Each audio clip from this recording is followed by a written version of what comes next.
안녕하세요. 헝그리 스포츠입니다. 오늘은 23년도에 출제된 운동생리학 과목에 대해서 한번 배워보겠습니다. 난이도 강평을 한번 해보면 전반적인 난이도 수준은 기존과 비슷하게 평이하게 출제가 되었습니다. 중요한 내용들 많이 나왔고요. 새로운 문제들도 지엽적인 내용들보다는 중요했지만 잘 안 나왔던 내용들이 딱딱 나와주면서 문제 푸는데 크게 어려움이 없었다. 특히 이 새로운 문제도 시험 직전에 올려드린 출제 예상 문제에서 많이 출제가 되면서 저와 함께 공부를 하셨던 분들 모두 수월하게 문제를 푸셨을 거라 생각이 됩니다. 그러면 저와 함께 1번부터 천천히 한번 알아보겠습니다. 자, 1번. ATP를 합성하는 데 사용되는 에너지원이 아닌 것은, 자, 1번 문제는 되게 기본 문제였는데요. 일단 시작하기에 앞서서 이 운동생리학을 공부하는 방법에 대해서 조금 설명을 드리면, 이 운동생리학 같은 과목은 특히 이런 용어들이 많이 나옵니다. 이런 용어들, 외워야 하는 용어들이 많이 나오는데, 이 체육을 전공하셨던 분들이라면, 아니면 이 운동생리학을 배우셨던 분들이라면 상관은 없겠지만, 비전공자들이 봤을 때 굉장히 좀 어려우실 거예요. 근데 되게 공부를 하시는 방법을 보면 이해를 많이 하시려고 합니다. ATP는 왜 ATP인가? 인원질 과정은 왜 인원질 과정인가? 이런 식으로. 근데 사실 이 이해를 하려고 하는 공부 방법은 좋지가 않아요.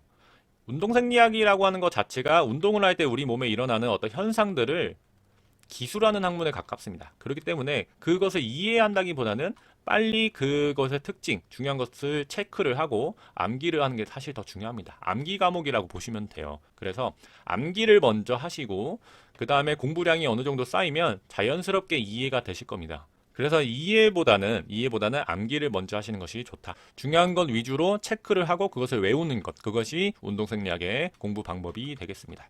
지우고 문제에 대해서 설명을 드리면 ATP를 합성하는 데 사용되는 에너지원이 아닌 것은, 여기서 알아야 될 것은 요 ATP가 되겠습니다. 별표 쳐주시고 매우 중요합니다. 자, ATP가 뭐냐면 우리 인간이 이제 살아가고 행동하는 데 필요한 모든 것은 이 에너지로부터 나옵니다. 이 에너지가 있어야 활동을 할 수가 있는데 이 에너지를 얻을 수 있는 일종의 물질이라고 보시면 돼요. 위에 보시면 ATP는 에너지의 현금이다. ATP는 생존 및 운동에 필요한 에너지를 가지고 있는 화합물로 이를 분해해서 얻은 에너지를 사용해서 우리 몸은 생존 및 운동을 한다. 이렇게 보시면 되겠습니다. 자, ATP를 생성하는 방법은 크게 두 가지가 있어요. 첫 번째는 무산소 시스템, 산소를 사용하지 않는 방법과 두 번째 유산소 시스템. 자, 무산소 시스템에는 이렇게 두 가지가 있고, 자, 유산소 시스템에는 이렇게 한 가지, 산화적 인산화가 있다. 이 정도 체크를 하시고요. 자세한 내용은 강의에서 들어주시면 되겠습니다. 문제 보시면, 자, 첫 번째, 근중성지방. 이 지방은 근육 내에 포함되어 있는 지방은 산화적 인산화 과정, 유산소 시스템을 통해서 에너지원으로 사용될 수 있습니다. 자, 2번 비타민C. 자, 요거는 무기질이죠. 에너지원이라 무기질이고 우리 몸에 필요하긴 하지만 에너지를 합성하는 그런 영양소는 아니게 됩니다. 정답은 2번이고요. 3번 글루코스. 포도당은 해당 과정을 통해서도 사용될 수 있고 유산소 시스템으로도 사용될 수 있습니다.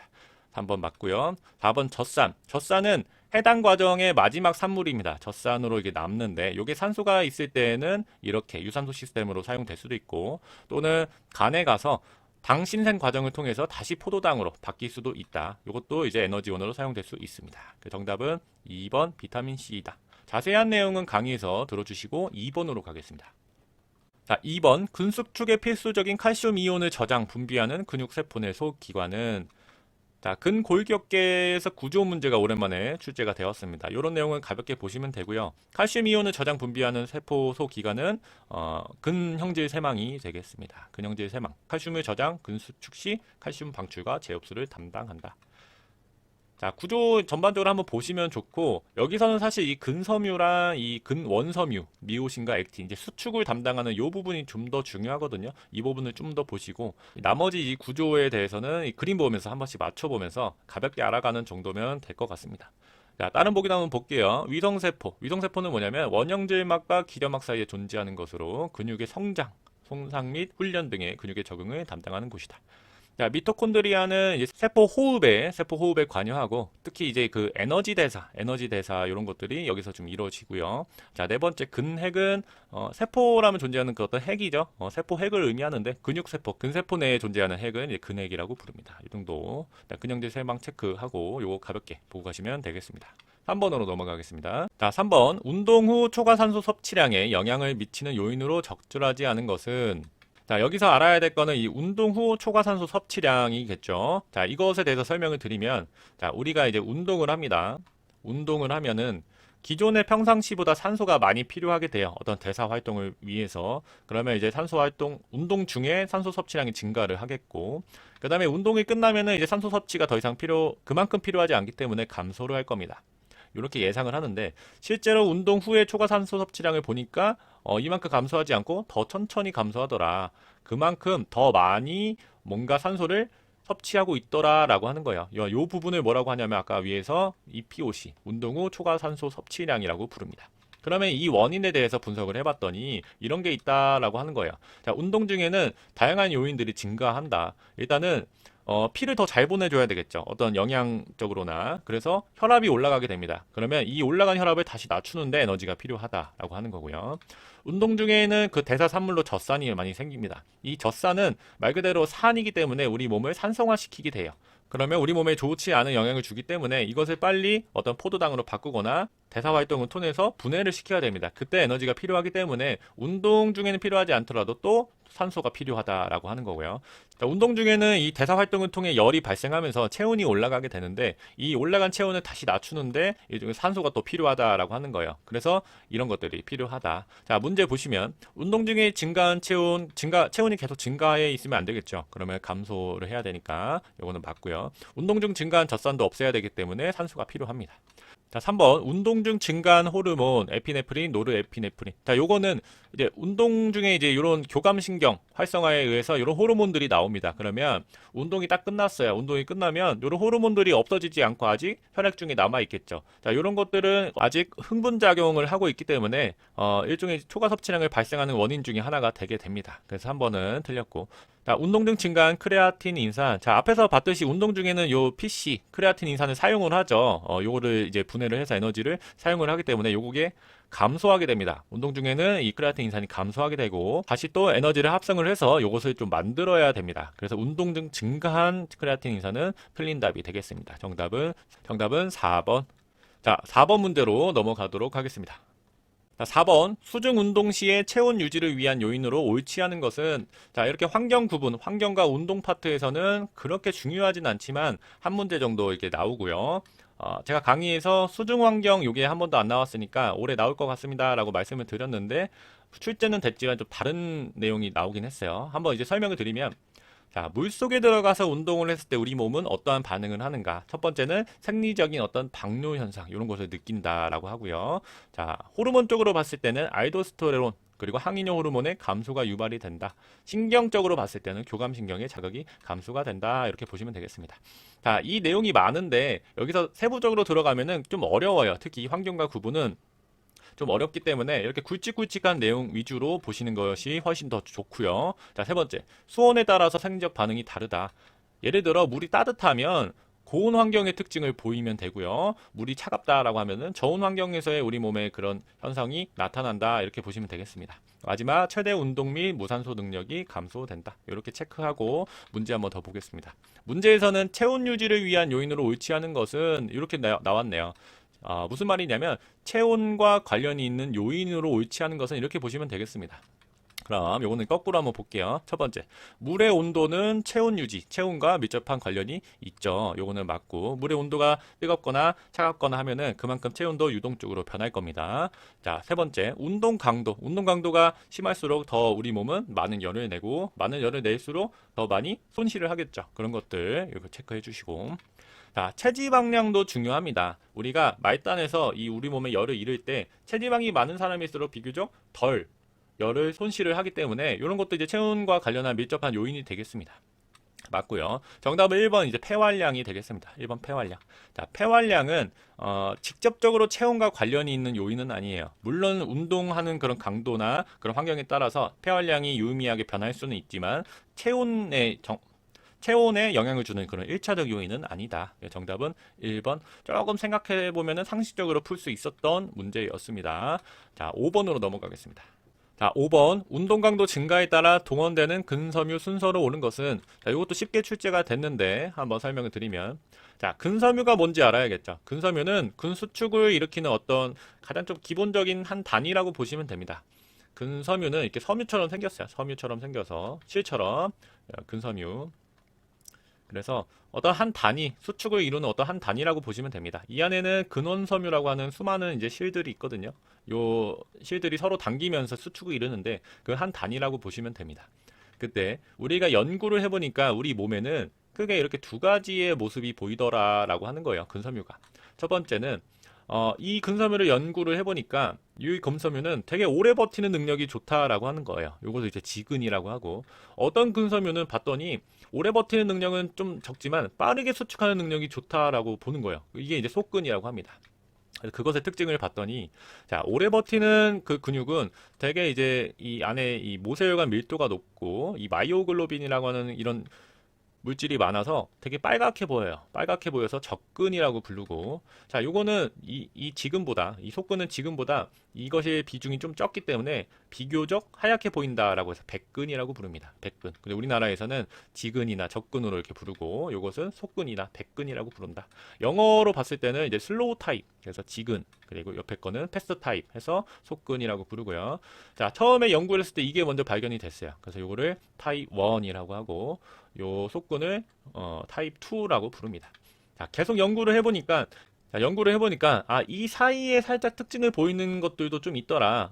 단순히 딱 이렇게 두 가지가 아니라 그 사이에 어떤 접점을 보이는 근섬유의 특징도 있더라. 그래서 그 근섬유의 이름을 붙여보자라고 해서 이거를 타입 2A라고 짓고, 처음에 타입 2를 타입 2 X라고 명칭을 불렀습니다. 자, 운동 강도가 증가함에 따라서는 그 수축을 더 많이 비중을 참여를 해야 되겠죠. 그러면 그 순서는 이렇게 진행이 됩니다. 그래서 타입 1, 타입 2A, 타입 2 X까지 이렇게. 그래서 정답은 3번이 되겠습니다. 요거 내용 잘 알고 가시고, 자, 요것보다는 요 비교하는 문제가 더 많이 출제가 되니까요. 요것도 잘 체크하고 가시기 바랍니다. 6번으로 가겠습니다. 자, 6번. 장기간 규칙적 유산소 훈련의 결과로 최대 운동 시에 나타나는 심폐기능의 적응으로 옳은 것을 모두 고른 것은, 자, 요거는 이제 비교적 쉬웠던 문제였죠. 일단 정답은 4번이었고요. 여기 나오는 개념을 한번 짚으면서 넘어가면, 첫 번째, 장기간의 규칙적 유산소 훈련의 결과. 여기서 알아야 될 거는 이 유산소 훈련이 되겠습니다. 우리가 여러 가지 운동, 그런 트레이닝을 할 때 뭐 여러 가지가 있겠지만 일단 크게 두 가지로 나눌 수가 있어요. 하나는 유산소 트레이닝, 하나는 무산소 트레이닝. 자, 유산소 트레이닝부터 보면은 유산소 트레이닝은 일종의 지구성 트레이닝이라고 보시면 됩니다. 그래서 같은 운동 강도라도 더 오래오래 버틸 수 있는 능력을 기르는 것, 그 산소를 더 많이 사용하는 능력을 기르는 것, 요게 이제 유산소 트레이닝이고요. 자, 무산소 트레이닝은 일종의 저항성 트레이닝이라고 보시면 돼요. 저항성. 그래서 더 무거운 무게 또는 더 높은 강도에 버틸 수 있는 그런 몸을 만드는 것을 이제 무산소 트레이닝이라고 보시면 됩니다. 유산소 트레이닝의 대표적인 거는 달리기가 있고요. 무산소 트레이닝의 대표적인 운동은 웨이트 트레이닝, 이런 무게 훈련, 웨이트 트레이닝이 있습니다. 이 정도 알고 보시고, 일단은 운동, 트레이닝을 하면 우리 몸은 바뀌게 돼 있어요. 그것을 이제 여기 보시면 적응이라고 부릅니다. 적응이라고 부르고, 자, 여기서 뭘 물어봤냐면 최대 운동 시에 나타나는 심폐기능. 최대 운동이라는 건 내가 할 수 있는 가장 높은 강도의 운동이에요.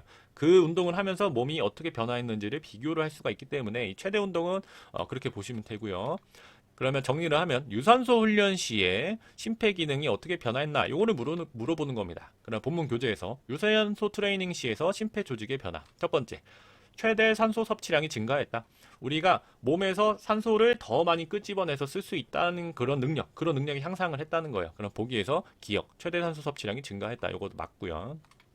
자, 두 번째, 1회 박출량이 증가하더라. 심장이 한번 피를 뿜어낼 때 많이 이제 뿜어낸다라는 건데, 크게 두 가지가 있더라. 첫 번째는 혈액이 많이 차서, 그것을 이제 여기서는 심장 용적이 커졌다라고 하고요. 두 번째는 수축기만 혈액량 많이 짜내서, 그럼 여기서는 심근소축력이 증가했다, 이렇게 표현을 했네요. 그러면 니은도 맞고, 그래서 심박출량도 증가를 하게 됩니다. 그럼 디귿도 맞습니다. 여기서 기억, 니은, 디귿 이렇게 체크를 해주시면 됩니다.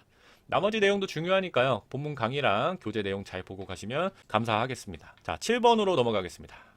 자, 7번. 항상성 유지를 위한 신체 조절 중에 부적 피드백이 아닌 것은, 자, 요거 한번 문제 풀어볼게요. 일단 개념부터 보시면 항상성부터 한번 보겠습니다. 항상성이 무엇인가? 교재에서 보시면 다양한 자극에 반응하여 개체 혹은 세포의 상태를 일정하게 유지하려는 성질을 의미한다.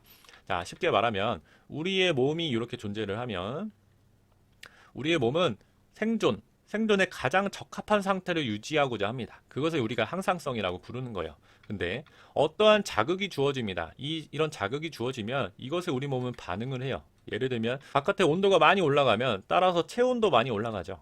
체온이 많이 올라간다. 이거를 이제 반응이라고 볼 수 있고, 자, 올라간 체온은 우리 몸에 스트레스로 작용을 합니다. 그래서 체온을 낮추고자 우리 몸은 어떠한 반응을 해요. 예를 들면 뭐 땀을 분비한다든가 이런 식으로. 그래서 이렇게 반응을 하는 거를 우리는 이제 피드백이라고 합니다. 반응을 하는 거를 피드백이라고 한다. 대개 우리의 몸은 이렇게 어떤 유발된 반응에 반대로 작용을 하기 때문에 이것을 어떤 피드백? 부적 피드백이라고 부릅니다. 이렇게 체온이 올라갔을 때 땀을 내서 체온을 낮추는 것. 이런 것들을 이제 부적 피드백이라고 부르는데, 상식적으로 우리 몸에는 대부분이 이제 부적 피드백으로 작용을 합니다. 다만 한 두 가지 정도는 부적 피드백이 아니라 양성 피드백으로 작용을 합니다. 그 두 가지가 첫 번째는 어떤 출혈 상황이고요. 두 번째는 이제 분만 상황이다. 자, 출혈 상황은 예를 들면 여기에 어떤 상처가 있어요. 상처가 나서 출혈이 납니다. 그러면 우리 몸은 일단 출혈이 나면 출혈을 줄이는 방향으로 몸이 작용을 해야 되겠죠.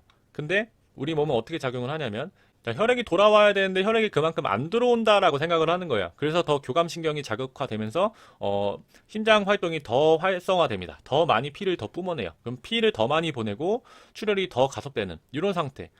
어떠한 반응이 더 진행되는 그런 것들을 이제 양성 피드백이라고 부르고요. 그런 것들이 이제 출혈이 있고, 자, 분만도 마찬가지로 호르몬적으로 봤을 때 이제 분만 상황이 되면은 자궁이 수축을 하면서 아이가 태어나게 됩니다. 그때 자궁이 수축을 하면은 그만큼 반대작용, 자궁을 이완시키는 호르몬이나 어떤 자극이 나와야 되는데 그런 자극이 나오는 게 아니라 더 활성화시킨다는 거죠. 그런 것을 이제 양성 피드백이라고 부른다. 이런 게 특징이 두 가지가 있다. 이렇게 보시고 문제 한번 보겠습니다. 자, 세포 외액의 CO2 조절, 이산화탄소가 너무 많아지면 그만큼 호흡으로 내뱉겠죠. 요거는 이제 부적 피드백이 되겠고, 체온 상승에 따른 땀 분비 증가, 요것도 아까 설명드렸던 것. 세 번째, 혈당 유지를 위한 호르몬 조절, 요 두 가지가 있죠. 첫 번째는 이제 인슐린, 이제 혈당을 낮춰주는 것이 있고, 두 번째는 이제 글루카곤, 혈당을 올려주는 것. 이렇게 해서 작용을 합니다. 피드백으로. 요것도 이제 맞고, 출산 시 자국 수축 활성화 증가, 요거는 양성 피드백의 한 종류가 되겠습니다. 정답은 4번이었고요. 상식적이었는데 조금 어려울 수도 있었을 것 같아요. 지엽적이고. 이거는 알고 가시면 좋을 것 같습니다. 자, 8번으로 넘어가겠습니다.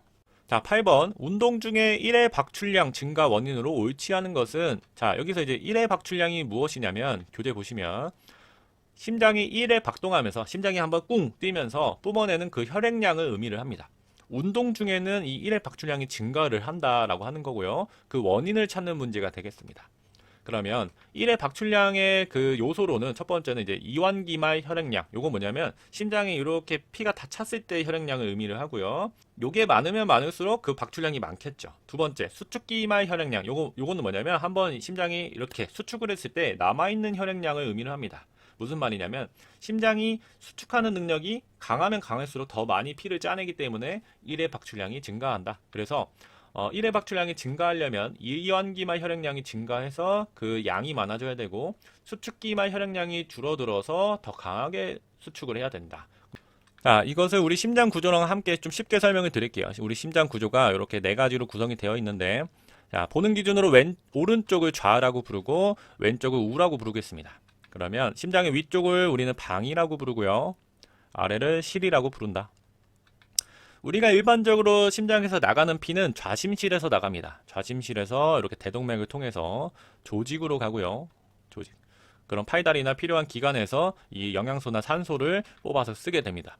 이렇게 뽑아서 쓴 피는 다시 우심방으로 들어오게 되거든요. 우심방으로 들어오고 우심방에서 우심실로 이동해서 우심실에서 다시 혈액이 나가는데, 이때 이 혈액은 폐로 이동을 합니다. 폐로 이동을 해서 산소를 보충을 받고 좌심방으로 들어오게 됩니다. 좌심방으로 들어오면 이 산소가 충분히 채워진 혈액이 다시 좌심실을 통해서 우리 몸으로 이동하는 이런 구조가 되겠습니다. 그러면 아까 말씀드렸던 대로 이완기말 혈액량이 늘어나려면 이 방으로 들어오는 피가 늘어나야 되거든요. 그러면 이 방으로 들어오는 피는 크게 두 가지가 있어요. 첫 번째는 여기 보이는 것처럼 우심방으로 들어오는 피, 그러니까 우리 몸을 통해서 들어오는 피. 그 다음에 두 번째, 좌심방으로 들어오는, 우리 폐에서 들어오는 피 두 가지가 있더라. 이 두 가지가 늘어나면 이완기말 혈액량이 늘어난다. 그때 보기에서 보시면 우리 조직에서 사용한 혈액은 심장으로 돌아올 때 이 심장에서 수축한 힘만으로 돌아오기는 굉장히 혈압이 낮아지게 됩니다. 이때 이 혈액이 역류를 할 수가 있기 때문에 역류를 방지하기 위해서 이렇게 판막이 존재를 하거든요. 판막이 존재를 하는데 운동 중에는 이 골격근, 이 근육들이 막 수축을 하면서 이 혈관도 같이 이게 눌리게 됩니다. 그러면은 이걸 뭐라 부르냐면 골격근 수축에 의한 근육 펌프 작용이라고 보시면 돼요. 여기가 막 수축이 되면서 일종의 혈압 작용을 하는 겁니다. 그래서 우심방으로 들어오는 혈액이 많아지는 것. 요게 이제 이완기말 혈액량이 늘어나는 요인 중 하나고요. 두 번째, 운동을 하면 호흡이 막 가빠지면서 호흡에 사용되는 그런 근육도 많이 늘어납니다. 그것을 이제 일종의 호흡 펌프 작용이라고 보시면 되고요. 그걸로 인해서 정맥혈 회기, 돌아오는 그 혈액량이 늘어난다라고 보시면 됩니다. 요거는 어디서? 이 폐에서 좌심방으로 들어올 때, 요때 이 작용을 한다. 이완기말 혈액량이 늘어나는 작용을 한다라고 보시면 되고요. 수축기말 혈액량과 관련해서는 이 네 번째, 교감신경 자극에 의한 심근 수축력 증가. 교감신경이 자극하면 심장이 조금 더 강하게 스트로크를 하게 됩니다. 그러면 그만큼 많이 짜주게 되죠. 이럴 때 1회 박출량이 증가한다. 그래서 정답은 2번과 3번, 4번이 맞고요. 자, 대동맥압 증가에 따른 후부하 증가. 대동맥압이 이렇게 증가를 하면은 후부하가 증가하겠죠. 요거는 사실상 1회 박출량 증가의 원인과는 관련이 없게 됩니다. 그래서 정답은 1번 이렇게. 자, 이 문제는 중요하니까요. 또 나올 수도 있고 특히 이 2번, 3번, 4번 요 보기 요거를 잘 이해하고 암기하고 가셔야 되겠습니다. 9번으로 넘어가겠습니다. 자, 9번. 보기의 기억에서 니은에 들어갈 내용이 바르게 연결된 것은 보기를 한번 보시면 자, 훈련한 운동선수의 운동 강도에 따른 에너지원 사용이다. 자, 운동 강도는 VO2 max가 나왔네요. 요거는 최대 산소 섭취량을 의미합니다. 요게 높으면 고강도고요. 요게 낮으면 저강도가 되겠습니다. 그래프에서 보시면 한 85% 정도면은 요거는 이제 고강도로 볼 수 있고요. 65%면은 중고강도, 주로 이제 중강도로 볼 수 있고 32 이하 미만은 저강도로 볼 수 있다. 문제는 저강도에서 가장 많이 사용하는 에너지원, 고강도에서 가장 사용하는 에너지원 요 두 가지 찾는 문제였습니다. 저강도에서는 주로 산소가 충분하고 에너지 소모가 많이 필요하지 않기 때문에 이 효율이 좋은 지방을 많이 사용하고요. 고강도에서는 산소가 많이 부족하고 에너지를 많이 얻어야 되기 때문에 유산소로만은 하긴 좀 어려워요. 이때는 무산소 과정에서 해당 과정, 이 탄수화물을 분해해서 빨리 에너지를 얻는 그런 시스템이 많이 필요합니다. 기억은 지방이고요. 니은은 탄수화물 한번 찾아보면 기억, 포도당은 아니고요. 지방산, 글리코겐도 탄수화물의 일종이고 중성지방도 지방. 이렇게 두 개 체크하고 니은도 한번 보면 탄수화물 찾아볼게요. 지방 아니고. 자, 근글리코겐은 근육 내에 저장되어 있는 탄수화물이라고 보시면 됩니다. 정답은 2번이었습니다. 자, 다시 정리를 한번 하면은 운동 강도에 따라서 자, 높으면 무슨 에너지원? 탄수화물을 주로 사용을 하고 낮으면은 주로 지방을 사용한다. 이렇게 보시고요. 시간에 따라서도 구분을 할 수 있어요. 특정 강도로 계속 운동을 했을 때 어떤 에너지원을 더 많이 쓰냐면 운동 초기에는 주로 탄수화물을 많이 쓰고 후반으로 갈수록 후기로 갈수록 지방을 많이 쓴다. 이렇게 처음에는 탄수화물을 많이 썼다가 이게 줄어들고 다음에는 지방을 처음엔 적게 썼다가 이렇게 올라갑니다. 자, 그래서 우리가 트레이닝 지도를 할 때 특히 이제 유산소 운동을 할 때 30분 이상 하세요. 이런 거 있죠. 이런 것도 일종의 어떤 근거가 있는 겁니다. 어느 정도 운동 시간이 지나야 이 지방을 사용하는 양이 늘기 때문에 운동 시간에 따른 에너지 사용 구분은 이렇게도 나올 수도 있다. 이렇게 잘 체크하고 가시고요. 10번 문제로 넘어가겠습니다. 자, 10번. 운동 중에 손해의 기능에 대한 설명으로 옳은 것을 모두 고른 것은 자, 뇌구조 문제도 간혹 나오고요. 주로 이제 손해에 대한 내용이 나오는데 이번 문제에서는 니은과 디귿 보기가 조금 어려웠어요. 손해의 기능 중에 좀 어려웠는데 기억 같은 보기, 골격근 운동 조절의 최종 단계 역할, 요거는 대뇌죠, 대뇌. 그래서 기억만 알고 있어도 풀 수 있었던 문제였습니다. 사실 대뇌와 손해를 구분하는 문제였던 것 같아요. 그래서 정답은 3번이었고요. 다시 한번 체크하고 가시고 골격근 운동의 최종 단계, 최종 그런 명령을 하는 거는 대뇌다. 자, 손해는 좀 서포트하는 역할, 평형이나 운동 자세, 수의적인 운동에 관여하는 정도지 최종적으로 결정하고 명령하는 것은 아니다. 이렇게 다시 한번 더 공부하고 넘어가도록 하겠습니다. 11번으로 가겠습니다. 자, 11번. 운동에 따른 환기량의 변화로 옳은 것을 모두 고른 것은 이 문제도 중요한데 안 나오다 보니까 제가 카페에서 많이 말씀을 드렸는데 올해 딱 출제가 됐습니다. 자, 우리가 이제 운동을 해요. 운동을 하면 숨이 찹니다. 숨이 차는 거를 이제 운동 시 환기량의 변화라고 하는데 운동 초반에 이렇게 숨이 차다가 운동 중에 이렇게 증가하고 운동이 끝나면 숨이 다시 돌아오겠죠. 요럴 때 이러한 변화를 일으키는 요인이 무엇인가를 물어보는 문제였습니다. 그러면 크게 네 가지로 볼 수 있을 것 같아요. 첫 번째는 운동 시작 직전. 자, 요때는 운동을 하겠다라고 하는 기대감만으로 이 호흡이 가빠진다라고 하는 거예요. 이 환기량이 증가한다. 그것은 대뇌 피질의 자극으로 인해서 호흡이 증가한다라고 하는 거고요. 자, 운동을 시작해요. 운동을 시작하면은 근육들이 수축을 하겠죠. 이때 근육이나 관절에 있는 그런 수용체들, 근방추나 골직원 기관 같은 것으로부터 자극이 증가하고 이것이 환기량의 증가를 유발한다라고 봅니다. 자, 운동 중에 환기량이 증가하는 요인으로는 대사 과정에 산물이 있습니다. 예를 들면 CO2, 이산화탄소나 수소나 칼륨 이온 등에 의해서 우리 몸이 호흡을 많이 해서 배출을 하고자 해요. 이럴 때 환기량이 변화가 된다는 거고, 자, 운동 후에 이제 감소하면서 이 변화 요인으로는 이제 체내에 생성된 수소 이온과 이산화탄소들이 남아 있을 겁니다. 이런 것들을 마저 배출을 하기 위해 변화가 된다라고 보시면 됩니다. 이렇게 한번 보고 문제를 한번 보겠습니다. 자, 운동 시작 직전에는 운동 수행에 대한 기대감으로 환기량이 증가하죠. 자, 운동 초기 환기량 변화의 주된 요인은 경동맥에 위치한 화학 수용기의 반응이다. 경동맥에 위치한 화학 수용기가 아니라 이런 근방추, 골지간 기관 이런 것들을 의미하죠. 니은은 틀렸고, 운동 강도가 증가하면 1회 호흡량은 감소하고 호흡수는 현저히 증가한다. 운동 강도가 증가하면 그 산물로 이런 CO2, 수소 이런 것들이 많이 나오겠죠. 그러면 더 많이 뱉어내야 되기 때문에 이 1회 호흡량도 증가할 겁니다. 호흡수도 증가하고요. 이거는 틀린 답이 되겠고, 회복기 환기량 이 부분이죠. 이 부분은 운동 중에 생성된 체내 수소 이온, 이산화탄소 이런 것들을 배출해야 되기 때문에 관련이 있습니다. 정답은 기억과 리을 3번이 되겠습니다. 자, 요거는 다시 나올 수 있는 중요한 내용이니까요. 꼭 잘 공부하시면 좋을 것 같습니다. 12번으로 넘어가겠습니다. 자, 12번 보기에 기억 니은에 들어갈 내용이 바르게 연결된 것은, 자, 이 문제는 유산소 시스템에서 에너지 대사의 유산소 시스템에서 포도당 한 분자가 어떻게 분해되고 몇 ATP를 얻는가, 이 문제가 되겠습니다. 다소 좀 어려우셨을 것 같아요. 왜냐하면 우리나라에 있는 대부분의 스포츠 생리학, 운동 생리학 이론서에서는 이렇게 표현을 합니다. 첫 번째, 포도당은 해당 과정을 통해서 2ATP를 얻는다. 해당 과정을 통해서 2ATP를 얻고, 자, 초성 포도산이 산소가 충분할 때 아세틸-CoA 두 개로 변한다. 여기 부분이죠. 피루보산은 초성 포도산을 의미합니다. 이렇게 바뀌고, 여기서 방출된 수소 이온과 요 효소가 만나게 되죠. 나중에 이제 전자 전달계에서 ATP를 얻고, 미토콘드리아 내부로 이동해서 어디로? 크렙스 회로로 이동한다. 여기가 이제 크렙스 회로가 되겠죠. 크렙스 회로로 이동해서 EATP를 생성을 하고, 여기서 방출된 이온들이 효소와 만나서 결국에 34ATP, 이 과정에서 34ATP를 얻어서 총 38ATP를 얻는다. 이렇게 표현이 되어 있습니다. 대부분의 교재나 이론서에서는. 근데 보기에는 38ATP가 없었습니다. 대부분의 선생님들이 크렙스 회로까지는 맞추셨을 거예요. 이거는 맞추셔야 됩니다. 그러면 1번하고 3번에서 고민하다가 찍으셨을 것 같은데, 왜 그러냐면, 자, 이 표 내용은 어디에 나오냐면 최대혁 교수님의 파워 운동 생리학이라는 교재에 나와요. 여기 교재에는 이 그림 그대로 나오는데, 여기 교재에서 설명은 일반적으로 38ATP를 생성한다고 하나 크렙스 회로로 도달하기 위해 이 부분, 미토콘드리아 내부로 이동하는 부분에서 ATP가 쓰이는데 이것을 제했을 때 32ATP가 나온다라고 설명을 하고 계십니다. 그래서 정답은 1번이 되었던 문제가 되었습니다.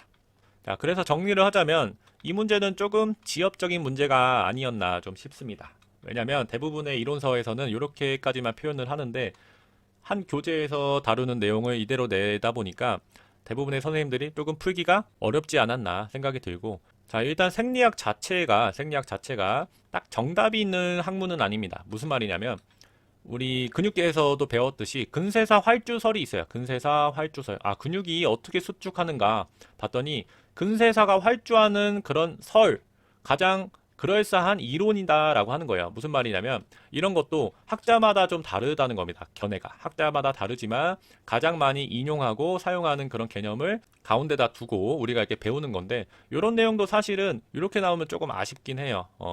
대부분의 수험생들이 이 정도까지만 배웠을 거니까 이 정도 수준에서 내야 되는데 조금 아쉽긴 합니다. 앞으로 이제 공부하시는 분들이라면 이렇게 나왔다고 너무 막 이 두 가지까지 깊이 팔 필요는 없을 것 같아요. 기본적인 수준에서 공부를 하시고 이런 문제까지 찾아서 막 공부하시기에는 가성비가 별로 안 좋으니까 되게 많이 다루는 내용 수준에서 공부하시는 것이 훨씬 준비하기 수월하시리라 생각이 듭니다. 그러면 13번 문제로 넘어가도록 하겠습니다. 자, 13번. 체중이 80kg인 사람이 10 매추로 10분간 달리기를 했을 때 소비한 칼로리는, 자, 계산 문제가 하나 나왔습니다. 계산 문제. 제가 강의에서도 계산 문제가 나올 수는 있다. 나와도 한 문제 정도 나올 거다라고 말씀을 드렸어요. 그리고 나오면 카보넨 방식을 활용한 목표 심박수 구하는 거, 요게 나올 것 같다라고 말씀드렸는데 요거는 안 나오고 다른 문제가 나왔습니다.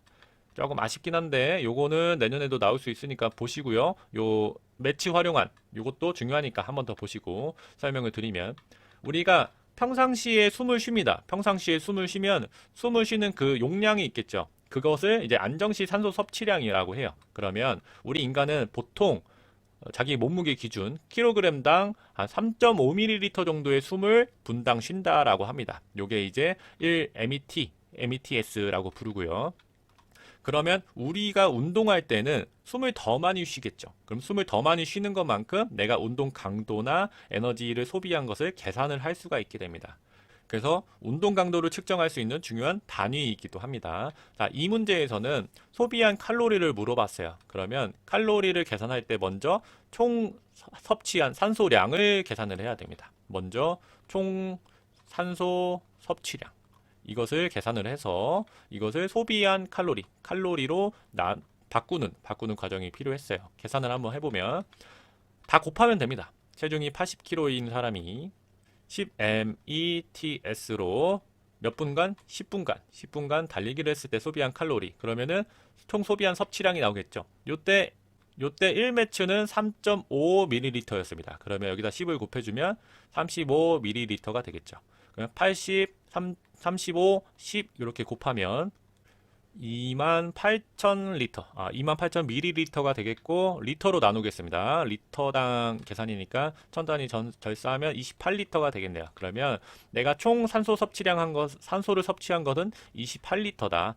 1리터당 5kcal를 생성할 수 있기 때문에 이렇게 마지막으로 곱해주면 5, 20, 8, 5, 40, 140kcal가 되겠습니다. 그래서 정답은 2번 이렇게 계산해주면 되겠습니다. 자, 이런 계산 문제는 조건을 다 주어지기 때문에 천천히 보고 푸시면은 현장에서 개념을 몰라도 답이 나올 수 있습니다. 그래서 끝까지 한번 풀어보시고요. 이거 이외에도 계산할 수 있는 문제가 여러 가지가 있거든요. 계산할 수 있는 내용이. 그런 것들도 강의에서 잘 알아두시고 가면 좋겠습니다. 14번 문제로 넘어가겠습니다. 자, 14번. 보기는 신경세포의 안정시 막전이에 영향을 주는 나트륨과 칼륨 이온에 대한 그림이다. 기억과 리을에 들어갈 내용이 바르게 연결된 것은. 자, 요 신경전달 과정도 출제가 자주 됩니다. 꼭 잘 알고 가셔야 되고요. 자, 우리가 우리 몸에 있는 예를 들면 근육 같은 것을 수축할 때 어떠한 방식으로 움직이냐면 신경을 활용해서 움직입니다. 신경.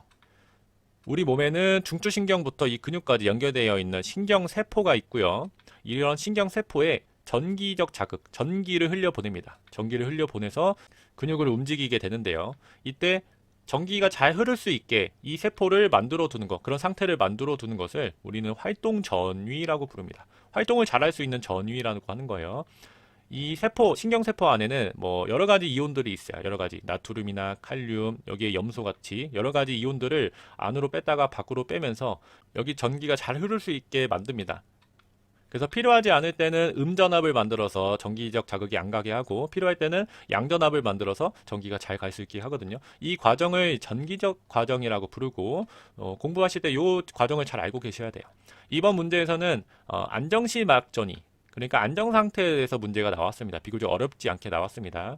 자, 전기가 흐르지 않는 안정시 상태에서는 세포 내에는 칼륨의 이온이 많고 나트륨의 이온이 적다, 이렇게 나와 있습니다. 그래서 음전압이 된다. 자, 여기서 보시면, 자, 지금 안정시 상황이고 세포 내액을 한번 볼게요. 세포 내액에서는 뭐가 제일 많죠? 칼륨 이온이 제일 많습니다. 여기서 제일 많은 거는 칼륨 이온이 되겠죠. 그러면 니은은 칼륨 이온이 되겠고, 자, 여기 염소 이온은 나와 있고 기억만 맞추면 되는데, 자, 나트륨 이온은 적죠. 이때 이제 기억 나트륨 이온은 적다. 요게 나트륨 이온이 되겠습니다. 그러면 기억은 나트륨 이온, 니은은 칼륨 이온.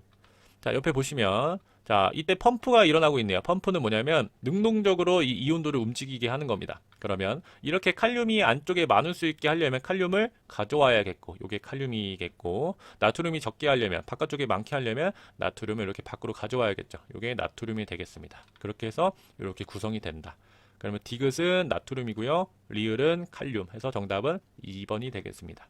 요 과정 잘 알고 계셔야 되겠고 언제든지 다시 나올 수 있는 중요한 내용이긴 합니다. 자세한 내용은 강의에서 들어주시면 감사하겠습니다. 15번으로 가겠습니다. 자, 15번. 보기의 최대 산소 섭취량 공식에서 장기간 지구성 훈련에 의해 증가되는 요소를 모두 고른 것은, 요거 아까 나왔던 문제랑 거의 비슷하네요. 최대 산소 섭취량은 단위 시간당 신체에서 소모되는 최대 산소 섭취량이다. 산소의 최대량이고, 높은 운동 강도로 운동할수록 산소를 더 많이 섭취해야 되기 때문에 관련이 있다. 그래서 운동 강도의 지표가 된다. 자, 공식으로 나와 있네요. 최대 산소 섭취량은 1회 박출량과 최대 심박수, 최대 동정맥 산소차의 곱으로 나타낼 수 있다. 이 중에서 장기간 지구성 트레이닝에 의해 증가되는 요소를 골라보래요. 한번 보면 첫 번째 기억부터. 자, 트레이닝을 하면 최대 1회 박출량이 증가하게 되죠. 아까 봤듯이 심장의 용적이 커지면서 심장이 많이 채워지고 혈액이, 그 다음에 심실의 수축력이 증가하면서 더 많이 짜준다. 그래서 트레이닝이 됐을 때 1회 박출량은 증가한다. 이렇게 배웠고요. 최대 심박수는 증가할까요?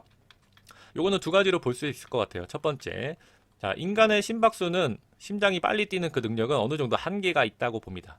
최대 운동 시에 최대 심박수는 어느 정도 한계가 있다. 트레이닝이 된다고 더 빨리 막 뛸 수 있는 것은 아니다. 이렇게 볼 수 있고요. 자, 두 번째가 더 적절할 것 같은데, 우리가 최대 산소 섭취량을 측정을 할 때는 보통 최대 운동, 자기가 할 수 있는 가장 높은 강도에서 측정을 하게 됩니다. 이때 이제 최대 심박수를 측정을 하면은 보통 이제 트레이닝이 됐을 때는 최대 1회 박출량, 그러니까 심장의 능력이 좋아진다. 한 번에 많이 뿜어낼 수 있는 능력이 좋아진다. 무슨 말이냐면 심박수가 많으면 많을수록 심장이나 이런 순환계통으로 스트레스거든요. 사실 이 스트레스인데 내가 그만큼 심박출량으로 많이 보상시킬 수 있고 그만큼 많이 보냈을 때 조직에서도 많이 뽑아낼 수 있을 때 그때는 심박수는 감소하게 됩니다. 최대 심박수. 적은 심박수로도 버틸 수 있다. 요 말이 좀 더 가까울 것 같아요. 그래서 최대 심박수는 감소한다. 그래서 니은은 틀렸고 디귿 한번 보겠습니다. 최대 동정맥 산소차. 최대 동정맥 산소차는 동맥과 정맥의 산소의 차이인데 이 산소의 차이가 클수록 조직에서 더 많이 산소를 썼다는 것을 의미를 합니다. 우리가 위에서 봤듯이 트레이닝이 되면 이런 조직에서 산소를 많이 쓸 수 있는 능력, 예를 들면 모세혈관 밀도가 커지고 마이오글로빈의 수가 늘어나고 이런 것처럼 어떤 효소도 늘어나고 그러면서 산소를 많이 쓰게 됩니다. 그래서 산소차가 늘어나게 된다. 즉 최대 동정맥의 산소차는 증가하게 됩니다. 그래서 정답은 기억과 디귿 3번이 되겠습니다. 이것도 쉽게 나왔지만 중요한 내용이에요. 중요한 내용이니까 꼭 잘 알고 가시면 되겠습니다. 16번 다음 문제로 넘어가겠습니다. 자, 16번 보기의 내용이 모두 증가했을 때 향상되는 건강 체력 요소는, 요거는 비교적 상식적으로 풀 수 있는 쉬운 문제였던 것 같아요. 한번 보면은, 자, 일단은 건강 체력 요소는 뭐냐면 우리가 체력이라고 하면 인간이 몸이 가지고 있는 능력, 체력이라고 하면은 두 가지로 나눌 수가 있습니다. 첫 번째는 수면과 관련된 건강 관련 체력, 즉 건강 체력이 있고요. 어떤 수행력, 스포츠같이 수행력에 관련된 운동 체력이 있습니다. 운동 체력. 자, 건강 체력에는 여러 가지가 있지만 뭐 근력, 순발력, 유연성, 심폐지구력, 신체 조성이라고 하는 것들이 있는데, 자, 보기 한번 보시면 모세혈관의 밀도, 미토콘드리아 수야 크기, 동정맥 산소차 이런 거는 심폐지구력에 관련된 내용이 됩니다. 그래서 정답은 심폐지구력이다. 자, 오른쪽에서 보시면은 여기 보기에 나와 있는 내용은 주로 유산소 트레이닝에 관련이 되어 있죠. 그래서 유산소 트레이닝은 심폐지구력과 관련이 많고, 자, 무산소 트레이닝에서 보면은 이런 근력 관련해서 내용이 많죠. 만약 내용 보기에 이런 내용이 나와 있었다면은 근력이 됐을 수도 있겠습니다. 이런 거는 그때그때 보고 잘 풀어주시면 되고요. 17번으로 넘어가겠습니다. 17번. 1시간 이내의 중강도 운동 시에 시간 경과에 따라 혈중 농도가 점차 감소하는 호르몬은, 자, 호르몬 문제는 보통 한 문제 정도 나오고 이렇게 내용 주고 어떤 호르몬인가 이렇게 맞추는 게 나왔는데 호르몬 반응과 관련해서 문제가 출제가 되었네요. 조금 어렵고 지엽적이긴 했습니다. 자, 이런 문제는 잘 찍어주는 것도 한 방법이 되겠고요. 한번 설명을 드리면, 자, 운동 시의 호르몬 변화는 뭐 각자 외우면 좋겠지만 너무 양이 많다 보니까 일단은 결과 거의 변화가 없다. 그리고 강도에 따라 증가한다. 이렇게 보시고요. 특히 인슐린에 같은 경우는 1시간 이상의 중강도 운동이 계속될 시에는 혈중 농도가 점차 감소한다. 이렇게 보시면 되겠습니다. 트레이닝 후에 적응도 한번 볼게요. 위에는 반응이고요. 적응 시에는 대부분 같은 강도에서 변화가 없다. 감소하는 특징을 보인다. 자, 이때 두 가지로 나눌 수 있을 것 같아요. 트레이닝 후에 증가를 보이는 호르몬은 티록신, 트라이오드, 타이로닌, 코티졸 이런 것들이 있고 감소는 이런 것들이 있더라. 자, 호르몬은 양은 많은데, 문제는 비교적 적기 때문에 여기 나오는 내용을 다 외우려고 하시기보다는 그냥 여러 번 자주 보는 정도로 준비하시면 좋을 것 같습니다. 이것보다는 각 호르몬이 어떤 역할을 하는지 그것을 공부하는 게 더 좋을 것 같고요. 18번으로 넘어가겠습니다. 18번 보기에서 설명하는 고유수용기는 자, 인체기관 고유수용기에서 금방추랑 골직원 기관 계속 강조드렸고 금방추 나올 것 같다 말씀드렸는데 정확하게 이게 출제가 되었습니다. 자, 보기 보시면 감각 및 운동신경의 말단에 연결되어 있고 감마 운동뉴런을 통해 조절된다. 이게 중요하겠죠. 근육의 길이 정보를 중추신경계로 보낸다. 요것은 금방추가 되겠습니다. 자, 고유수용기 인체기관이 많은데 그 중에서 운동과 관련된 거는 크게 이 두 가지인 것 같아요. 그 중에서 금방추는 올해 출제가 되었고 골직원 기관도 언제든지 다시 나올 수 있으니까 이것도 알고 가시면 좋을 것 같습니다. 자, 요거 자세한 내용은 운동생리학 강의에서 보시면 좋을 것 같고요. 19번으로 넘어가도록 하겠습니다. 자, 19번 근력 결정 요인으로 옳지 않은 것은 자, 요거 시험 직전에 올려드린 출제 예상 문제에서 정확하게 예측을 했죠. 다 맞추셨을 것 같습니다. 정답은 4번 근섬유막 두께. 자, 근력 결정 요인, 근력을 결정하는 것은 첫 번째는 근육의 횡단면적. 근육이 이제 크면 클수록 그만큼 수축하는 힘이 크다, 근력이 크다라고 볼 수 있고요. 두 번째 근절의 적정 길이. 이거 뭐냐면 자, 근절이 이렇게 있으면은 여기에 이렇게 섬유가 돼 있어요. 섬유가. 이렇게 섬유가 붙어 있으면 이 섬유가 이렇게 서로 잡아 당기면서 근절이 짧아지면서 근력이 발생하는 건데 적정 길이에서 더 많은 힘을 발휘한다는 거예요. 예를 들면 근절이 이렇게 짧아져서 완전히 수축을 한 상태다. 그러면 여기서는 더 수축을 하기가 어렵겠죠. 더 당겨올 길이가 없으니까. 이런 것을 의미를 하고요. 자, 근섬유 구성비에서 근섬유에서 아까 위에서 봤듯이 뭐 지근과 속근 이런 거 있었죠. 그때 근력은 어떤 게 더 강했죠? 속근이 강했습니다. 그럴 때 근섬유를 어떤 섬유가 더 많이 구성을 하고 있나 이것도 이제 일종의 근력을 결정하는 요인 중 하나가 되겠습니다. 근섬유막 두께, 이 막 두께는 그게 상관은 없고요. 자, 근력 관련해서 요거 말고도 아직 안 나왔지만 중요한 나올 만한 개념이 있거든요. 뭐 기타 근력에 영향을 주는 요인이라든지 파장에 의한 가중들 이런 것들이 어렵게 나오면 나올 수도 있으니까 생리학 강의에서 한번 보고 가시면 좋을 것 같습니다. 마지막 강의로 이동하겠습니다. 자, 20번 상완 이두근의 움직임에 대한 근육 수축 형태로 옳지 않은 것은 자, 근 수축 종류는 매년 출제가 되는 중요한 내용입니다. 잘 알고 가셔야 되고요. 그것에 비해서는 되게 쉽게 단순하게 출제가 되었다. 한번 설명을 드리면 우리가 근육을 수축하는 형태로는 크게 세 가지로 나눌 수 있어요. 세 가지로. 첫 번째, 장력이 변하지 않는 수축, 등장성 수축. 이거는 뭐냐면 쉽게 말하면 근육의 길이가 변하면서 수축하는 형태를 말해요. 길어지거나 짧아지거나.